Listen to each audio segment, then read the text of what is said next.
Très heureux de vous accueillir encore une fois à l'émission de télévision Les Actualités prophétiques, alors que nous allons parler encore une fois du retour glorieux de notre Seigneur Jésus-Christ.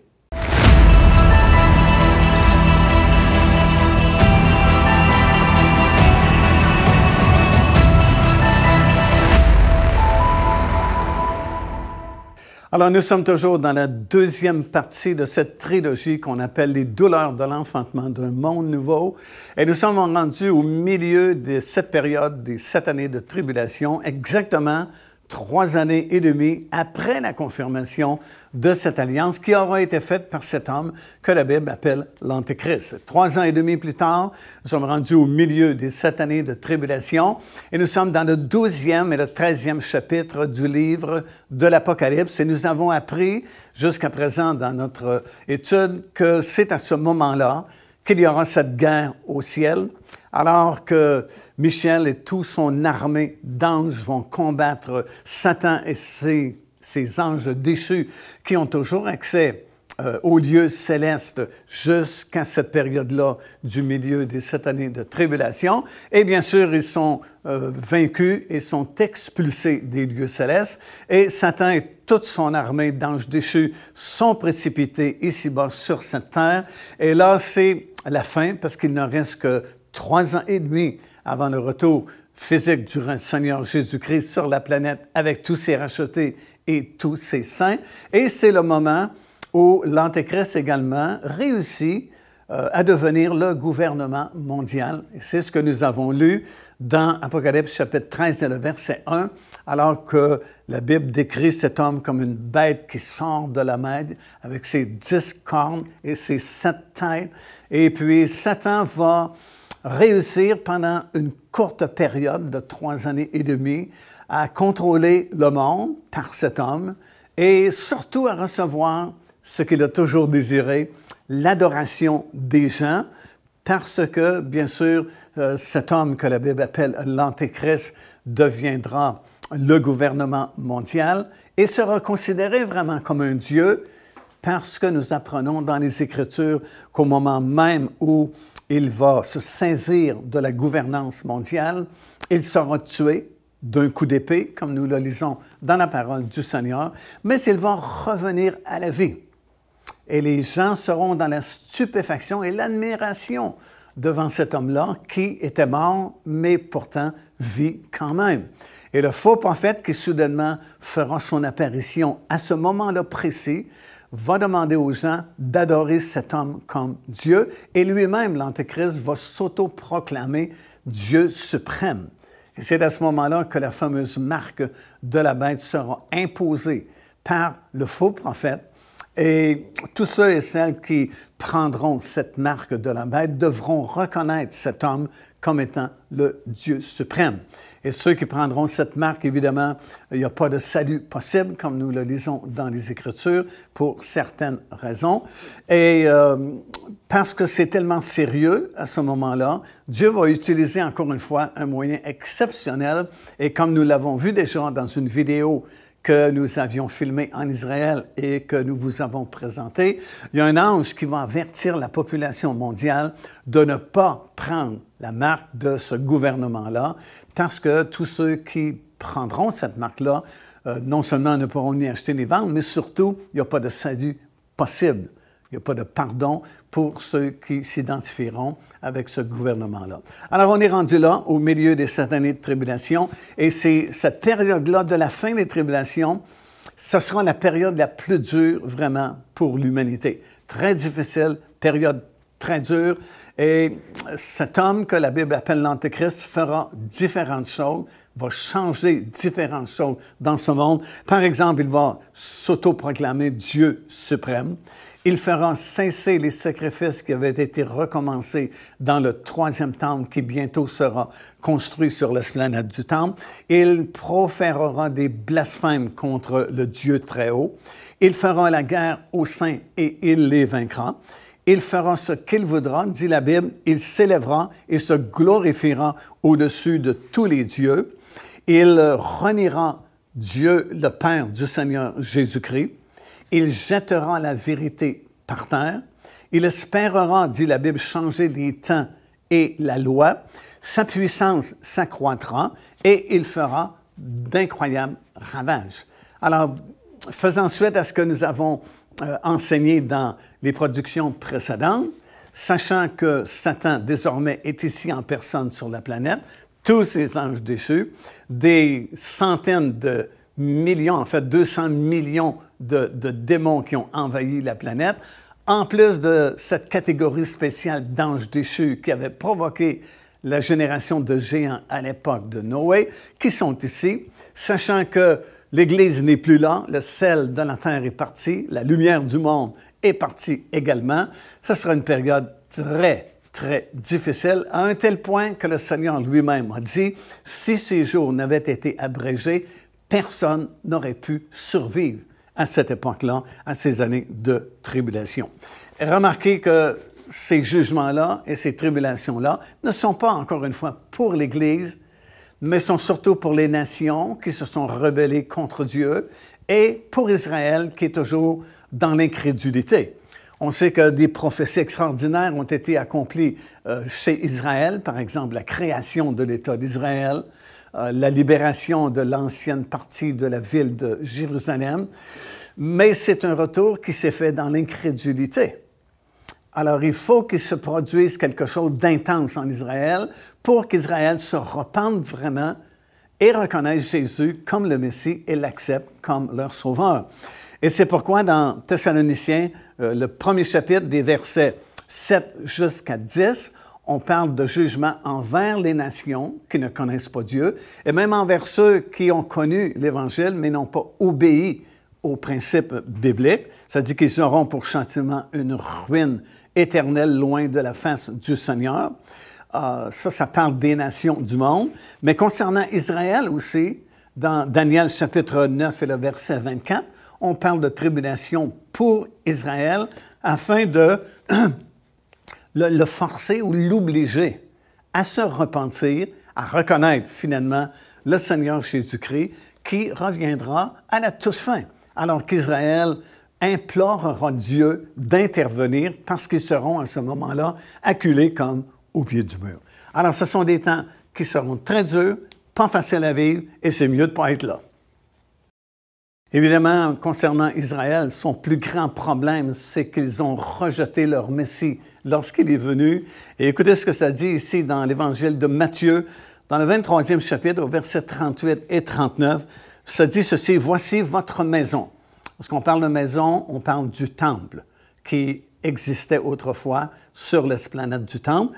Ça dit, « Voici votre maison ou votre temple vous sera laissé déserte.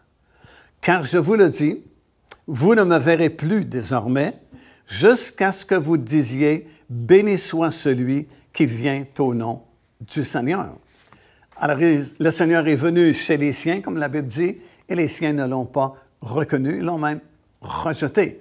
Alors, le Seigneur dit, je retourne vers mon Père là-haut dans le ciel, et votre temple va être désert. Et effectivement, quelques années à peine après le retour du Seigneur Jésus-Christ vers son Père là-haut dans le ciel, le temple a été détruit par l'armée de Rome qui est venue. Ce n'était même pas leur intention de détruire le temple, parce que c'était une pièce d'architecture vraiment remarquable, mais le feu a pris accidentellement et tout le temple a été rasé, a été brûlé. Et il n'est pas resté pierre sur pierre qui tiennent comme le Seigneur avait prophétisé de toute façon. Et depuis cette époque-là, on parle de l'année 70 de notre ère, il n'y a jamais eu d'autre temple qui a été construit. On a bien fait des tentatives de construire d'autres temples, mais on n'a jamais réussi. Et ça confirme la parole que Jésus lui-même leur avait donnée, que votre maison ou votre temple sera laissé désert jusqu'à ce que vous m'invoquiez en priant et disant « Reviens, Seigneur ». Osée, le chapitre 5 et le verset 15, le prophète dit ceci, « Je m'en irai, je reviendrai dans ma demeure. » C'est comme si le Seigneur Jésus-Christ dit à Israël, « Je suis venu, vous m'avez rejeté, je suis retourné dans ma demeure et je vais rester là jusqu'à ce que vous vous avouez coupable et que vous cherchez ma face. Quand ils seront dans la détresse, dit le Seigneur, ils auront recours à moi. » Israël est tellement dans l'incrédulité, a tellement endurci son cœur que ça prend cette détresse-là, ça prend cette période de tribulation pour les obliger à recourir à Dieu, à l'invoquer et à l'inviter. Et effectivement, nous lisons dans Zacharie, le 12e chapitre et au verset 10, ces paroles. « Alors je répandrai sur la maison de David et sur les habitants de Jérusalem un esprit de grâce et de supplication, et ils tourneront les regards vers moi, celui qu'ils ont percé. Ils pleureront sur lui comme on pleure sur un fils unique. Ils pleureront amèrement sur lui comme on pleure sur un premier-né. » Et l'apôtre Paul ajoute ceci dans Romains, le 11e chapitre, le verset 26, « Et tout Israël, à ce moment-là, sera sauvé. » Alors, tous ceux qui seront vivants au retour du Seigneur Jésus-Christ, à la fin de cette période de détresse et de tribulation, seront glorieusement sauvés parce qu'il y a un esprit de supplication qui tomberont sur eux et ils se repentiront. Et la raison pour laquelle cet esprit de supplication et de conviction va venir sur le peuple d'Israël, c'est parce qu'ils auront eu recours au Seigneur, auront invité le Seigneur Jésus-Christ, auront dit « Béni soit celui qui vient au nom du Seigneur. » Alors finalement, après cette période d'intense tribulation, Israël qui sera acculé au pied du mur fera cette intercession, fera cette prière comme le prophète Osée avait mentionné et il sera sauvé. En réalité, ce sont les trois groupes qui existent sur la planète, comme nous lisons dans 1 Corinthiens, dans le 10e chapitre, ça dit « Ne soyez en scandale ni aux Juifs, ni aux Grecs, ni à l'Église de Dieu. » Ce sont les trois groupes de personnes qui existent encore aujourd'hui sur cette planète. Lorsque la trompette sonnera, l'Église, du moins ceux qui seront près dans l'Église, vont quitter cette planète, monter dans les airs à la rencontre du Seigneur. Conséquemment, il ne restera que deux groupes de gens sur cette terre, les nations du monde et Israël. Et ces deux groupes vivront ces années intenses de tribulation parce que le jugement de Dieu va s'abattre autant chez les nations que sur Israël. Alors, encore une fois, le livre de l'Apocalypse mentionne ces catégories de personnes, mais durant la période des tribulations, durant ces 7 années, jamais on n'entend parler de l'Église. Si l'Église devait traverser les 7 années de tribulation, il y a quelqu'un dans l'Église qui s'élèverait contre l'Antéchrist. Il y a quelqu'un dans l'Église qui dirait « Non, c'est pas ceci ». Ou l'Esprit du Seigneur donnerait des conseils à ceux qui vivront ces tribulations. Mais il n'y a aucune mention, aucune parole de l'Église. Le mot « Église » n'est même pas là à compter du 4e chapitre jusqu'à la fin du livre, le 22e chapitre. Ce qui prouve, hors de tout doute, que l'Église du Seigneur Jésus-Christ n'est pas destinée à ces choses-là, n'est pas destinée à la colère de Dieu, n'est pas destinée au jugement de Dieu, mais à l'acquisition du salut par notre Seigneur Jésus-Christ. Alors, c'est là où nous sommes rendus dans notre étude, au milieu de ces 7 années de tribulation, et là, on va étudier ensemble les derniers jugements de Dieu qui s'abattront sur cette terre.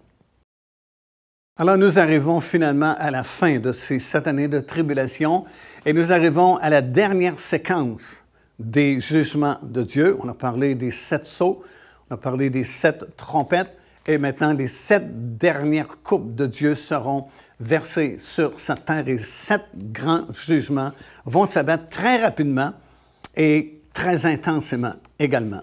Cette séquence est décrite dans le 16e chapitre du livre de l'Apocalypse et d'autres détails nous sont fournis également dans le chapitre 17 et le chapitre 18 et également le chapitre 19 du livre de l'Apocalypse. Et en préparation de ce grand déversement vraiment exceptionnel de la colère de Dieu, nous lisons ici dans le 17e chapitre et à compter du verset 5 ces paroles. « Après cela, je regardai et le temple du tabernacle du témoignage fut ouvert dans le ciel. Et les 7 anges qui tenaient les 7 fléaux sortirent du temple revêtus d'un fin lin éclatant et ayant des ceintures d'or autour de la poitrine. Et l'un des 4 êtres vivants donna aux 7 anges 7 couples d'or, pleines de colère de Dieu, qui vit au siècle des siècles. Et le temple fut rempli de fumée à cause de la gloire de Dieu et de sa puissance, et personne ne pouvait entrer dans le temple jusqu'à ce que les 7 fléaux des 7 anges fussent accomplis. Et dans le chapitre 16, verset 1, « J'entendis la voix forte qui venait du temple et qui disait aux 7 anges, « Allez et versez sur la terre les 7 couples de la colère de Dieu. » Alors, un protocole très important précède cette dernière séquence de jugement. Et encore une fois, c'est un moment très dur, certainement le plus dur de toute cette période longue des 7 années de tribulation. Les 7 derniers jugements de Dieu vont maintenant débuter et après, bien sûr, un long intervalle qui nous a permis de voir différentes choses comme l'expulsion de Satan et de ses anges déchus hors du ciel, l'enlèvement des prémices d'Israël, les 144 000 Juifs qui ont été enlevés à ce moment-là, au milieu des 7 années de tribulation, la fuite d'une partie d'Israël, du moins dans le territoire d'Édom, dans le désert d'Édom, qui est situé dans le sud de la Jordanie actuelle. On a vu l'émergence de l'Antéchrist comme gouvernement mondial dans le 13e chapitre, premier verset du livre de l'Apocalypse. On a vu l'émergence du faux prophète également dans ce même chapitre. On a vu la prédication de 3 anges spéciaux dans le chapitre 14 du livre de l'Apocalypse, des moyens vraiment exceptionnels qui prouvent encore une fois de plus que l'Église ne peut pas être là.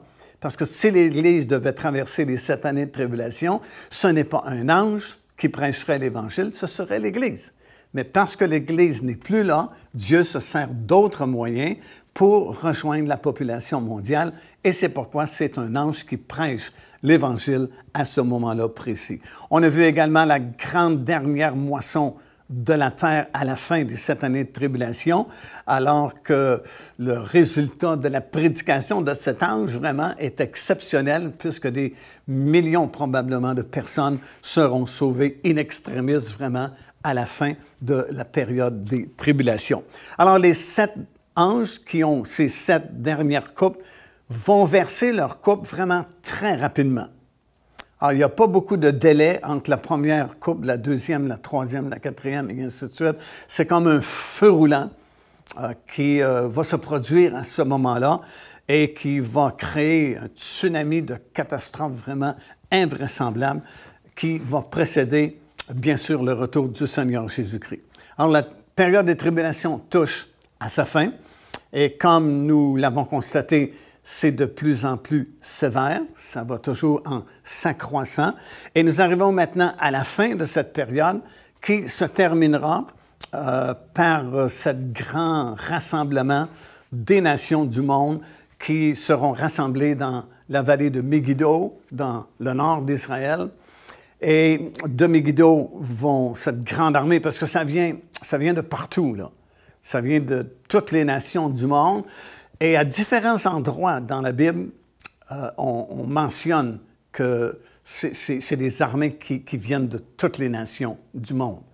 Donc, on fait un grand rassemblement dans la grande vallée de Megiddo en Israël. Et de là, on va attaquer Jérusalem premièrement pour se débarrasser une fois pour toutes de la race juive. Alors, c'est à ce moment-là précis, comme nous le verrons un peu plus tard, que le Seigneur Jésus-Christ revient cette fois-là, non pas seulement dans les airs pour venir chercher son Église, mais revient avec tous ses rachetés, tous les élus, tous les fidèles, tous les appelés, comme c'est écrit dans le livre de l'Apocalypse, de toutes les époques et de toutes les générations, tous montés sur des chevaux blancs, et on mettra un terme à la bataille d'Armageddon.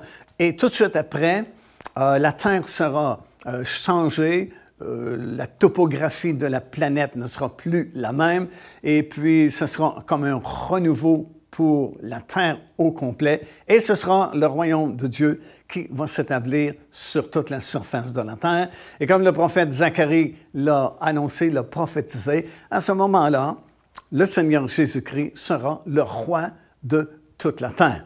Alors, on aura l'occasion de parler plus en détail de ce temps heureux, surtout dans la prochaine partie, la dernière partie de cette trilogie, alors que nous parlerons de cet ultime conflit et la fin heureuse finalement pour toute l'humanité.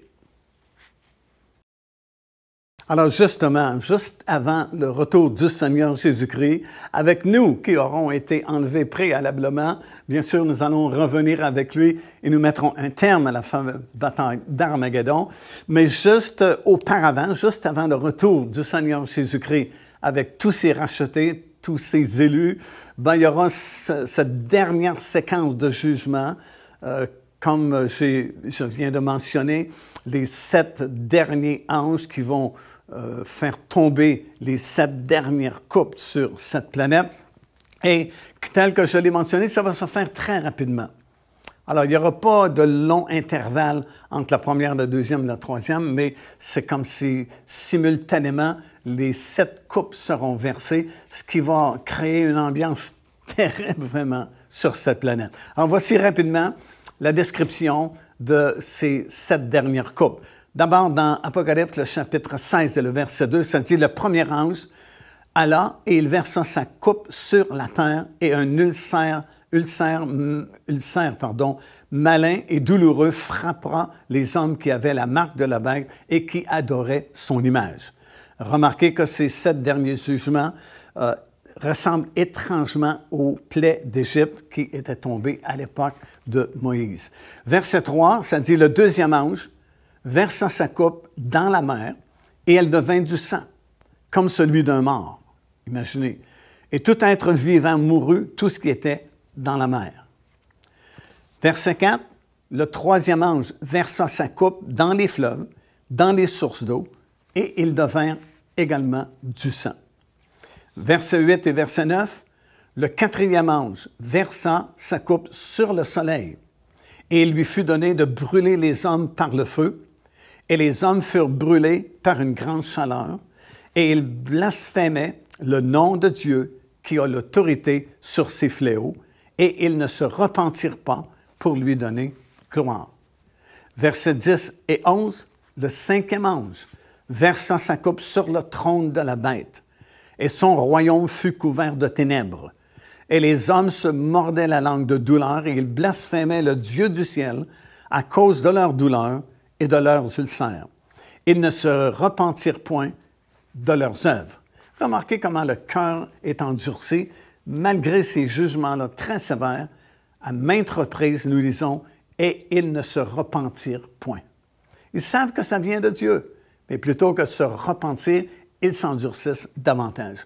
Verset 12, le sixième ange versa sa coupe sur le grand fleuve l'Euphrate, et son eau tarit, afin que le chemin des rois venant de l'Orient fût préparé. Et finalement, nous arrivons au dernier jugement, 7e ange, 7e coupe, et là, contrairement aux 6 premiers qui ont versé leur coupe sur la terre, cet ange-là va lancer sa coupe dans les airs. Verset 17 et le verset 18, nous lisons ceci.